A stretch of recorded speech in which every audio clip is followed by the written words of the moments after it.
Je suis allée au salon de l'agriculture. Il était très important pour moi de m'y rendre, pour rencontrer les agriculteurs, les producteurs, les industriels des pays des océans dits d'outre-mer.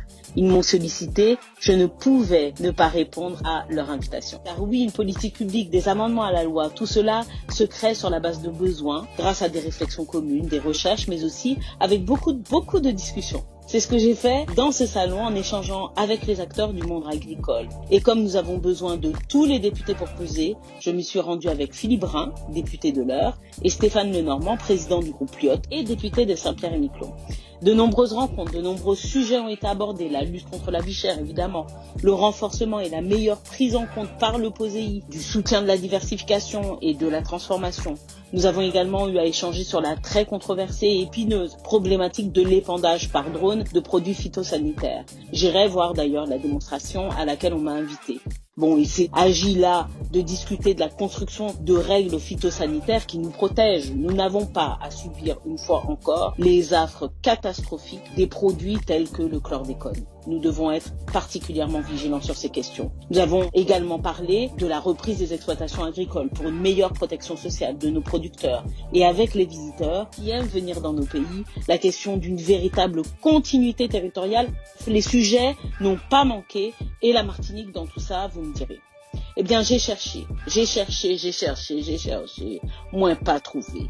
Pas de pavillon de la Chambre d'agriculture Martinique, pas de pavillon de la CTM Martinique. La filière banane Guadeloupe-Martinique était là, oui.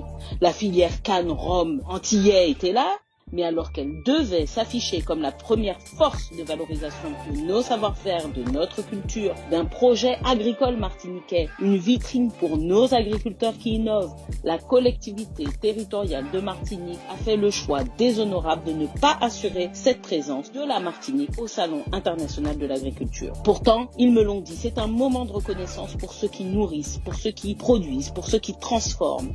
Un moment de reconnaissance pour les agriculteurs martiniquais que nous avons raté. Notre objectif de gain en autonomie alimentaire est un impératif, mais nous n'atteignerons des résultats que si nous mettons toutes nos forces à soutenir, à valoriser ce qui se fait déjà et à porter des projets innovants.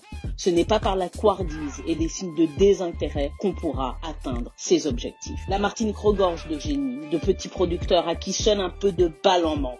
La Martinique doit construire son projet pour gagner en autonomie alimentaire. D'ailleurs, la Martinique a été largement récompensée au concours général agricole. Les Roms AOC ont reçu près de 32 prix. Alors, nous, en Ouai plus grand, soyons fiers, constructifs, yes we can.